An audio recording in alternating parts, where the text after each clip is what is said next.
Hey, how you doing? This is ONR, and I'm hanging out with Rob from Front Row Live.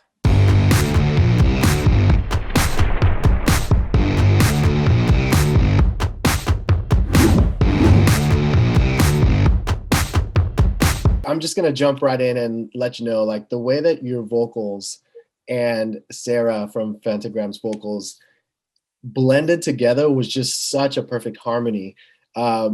I feel like that, it's easy to get collaborations with other artists, but I feel like it's so difficult to have another artist whose vocals blend so naturally the way that they did for this track, Must Stop.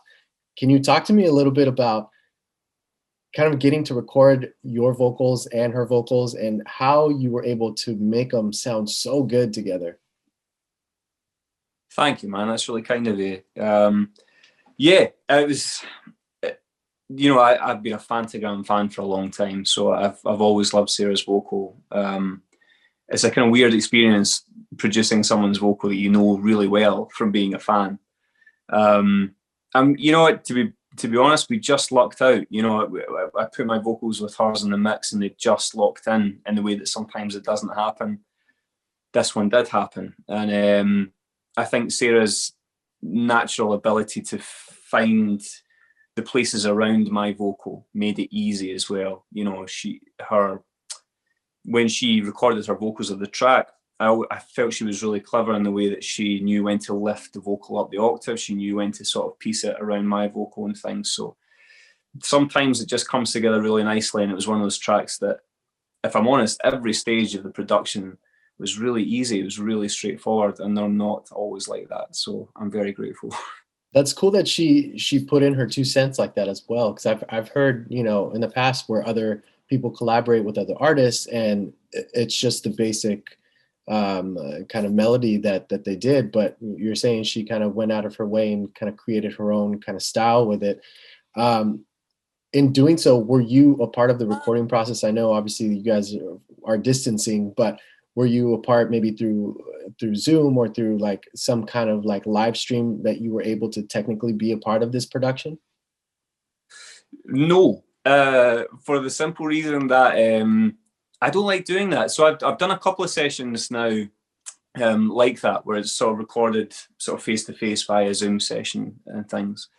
And my personal experience, I know loads of people are different, but my personal experience is that when you're alone in a room and you have infinite time and infinite lack of pressure to just sort of experiment and try things and figure out things, it's just a little bit easier. And I think I did a track with Nile Rodgers earlier in the year as well, and he sent me over his guitar parts, which was incredible. And I felt it was really important that I didn't touch them at all. You know what I mean? And it was the same with Sarah's vocal. I feel if that's the artist that you're choosing to have involved in your project and sort of love it the way that you do, it's really important to me that they're representing their idea of the track, and in the most pure form that they can.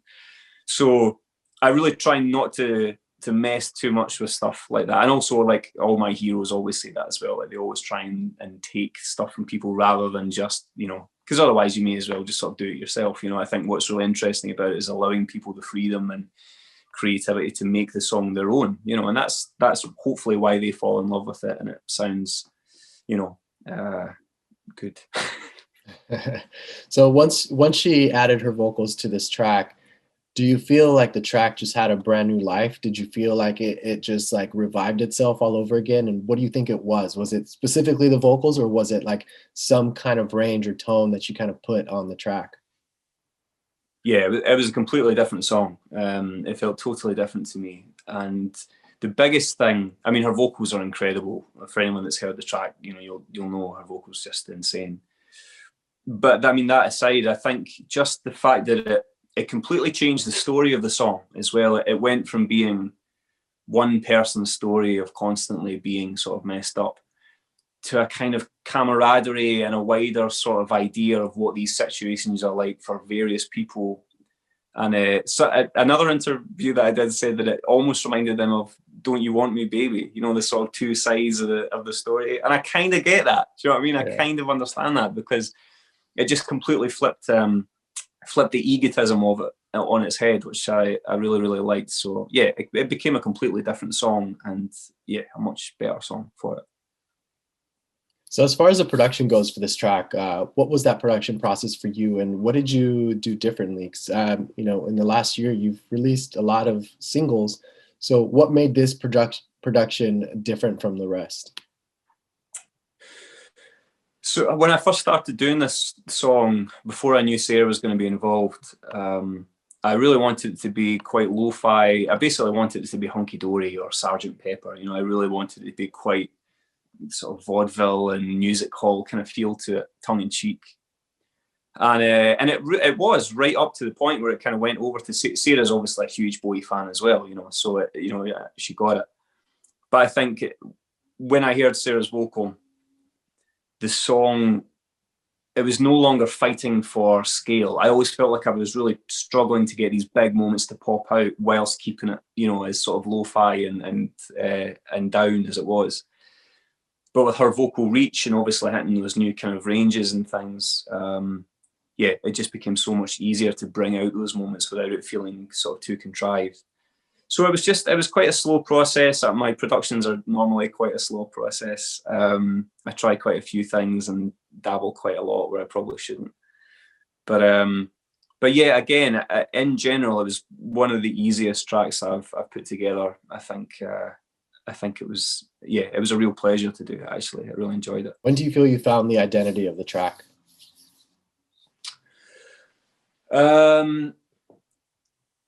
Very quickly from writing it. I think, even though I'm saying it changed completely with Sarah's vocal being on it, I think the overall theme of the song and yeah, the sort of themes that it explores and, you know, the ideas that it looks into were established pretty early. I wrote the song really quickly. I wrote it within about half hour. It was just one of those songs that just was like sitting right in the top of your brain, you know. It's just very easy. And it took me longer to write the clean version than it did to write the rest of the track. Couldn't get my brain around it at all, man. But yeah, it was. I didn't instantly realize it was a decent song either. It took me a little minute. I sent it to a few people to be like, "Is this? Am I barking up the wrong tree completely here? Like, is this any good whatsoever?" And again, everybody who heard it thankfully came back and said that there was something about it that I should look into. So, but yeah, I think it resonates with people because it's such a sort of clear, universal message. I think, you know, people seem to get it. Yeah. Now, was this song written before your Abbey Road Studios like song camp that you did, or was it done after? And if it was done after, do you feel like it? What kind of impact do you feel that camp kind of had in your songwriting? So yeah, it was written before. So that song, not particularly, obviously, but I think that the camp in general was an incredible experience for me. Obviously, Abbey Road Studios is like, for a kickoff, just getting in the door is like amazing. You know, I'm walking along and I'm sort of seeing bits of equipment that I have a plug-in version of at home, you know. So that in itself is just amazing. And then I met Niall there, and that led to us having a working relationship, which again was a dream come true for me, really. He's been a huge supporter and I can't thank him enough. I think just the confidence that something like that gives you is huge. And I think any artist or songwriter at any level will tell you that it's the thing you fight for the most is actually belief in what you're doing, you know. Because, you know, it's the John Lennon quote, isn't it? Half of me thinks I'm a loser and half of me thinks I'm Jesus Christ or something. You know, you know, that is kind of what it's like. You know, you're so convinced of your own ability until you actually deliver something and then you think it's awful, you know. So I think having people like Sarah and Niall and being invited to things like Abbey Road, and it just makes you feel like you're on the right path and you're doing something right. I feel like you've had such like quite the experiences before actually working on the debut album, and I think that's what's going to make this debut album even more incredible than it would have been had you done it a year or two ago. But as you're getting ready to or work on a debut, like where do you see your mindset as far as like the songwriting, as far as the sounds go? Just because you know, listening to your discography, you listen to Jericho and you listen to your music today, and it's like it's evolved a lot Yeah. throughout the last, what, 3 years. So Yeah. where is your mindset and who are you as an artist on this upcoming debut?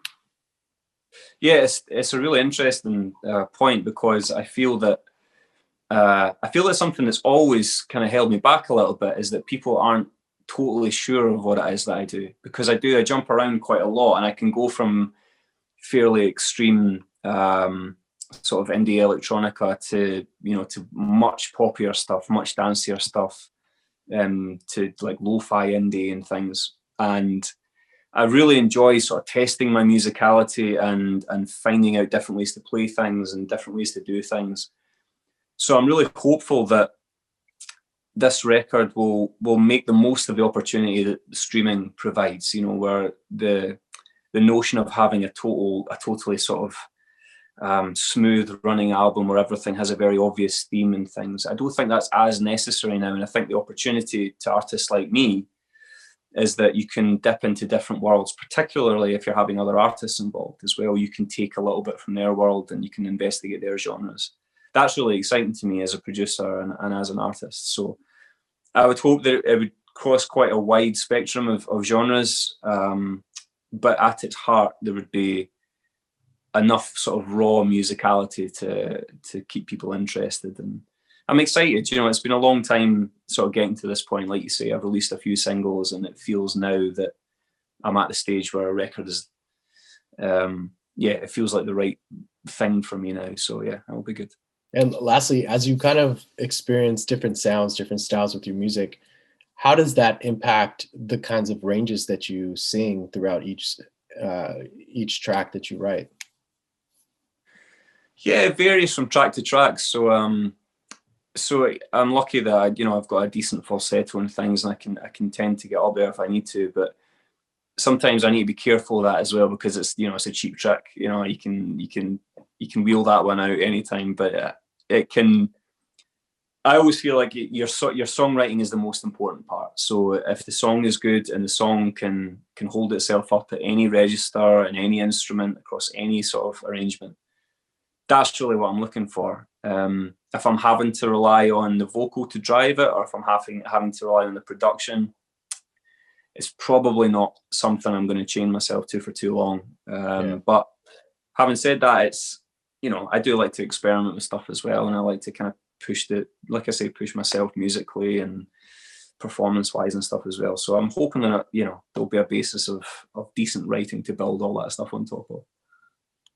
Awesome, dude. Well, congratulations with the success of Must Stop, and I can't wait to see what else you have for this debut. I feel like there's gonna, not only will you have some cool collaborations, but I feel like there's gonna be some pretty intense songwriting and ranges that you're gonna be introducing the world about you. So looking forward to that, and thank you again for taking the time.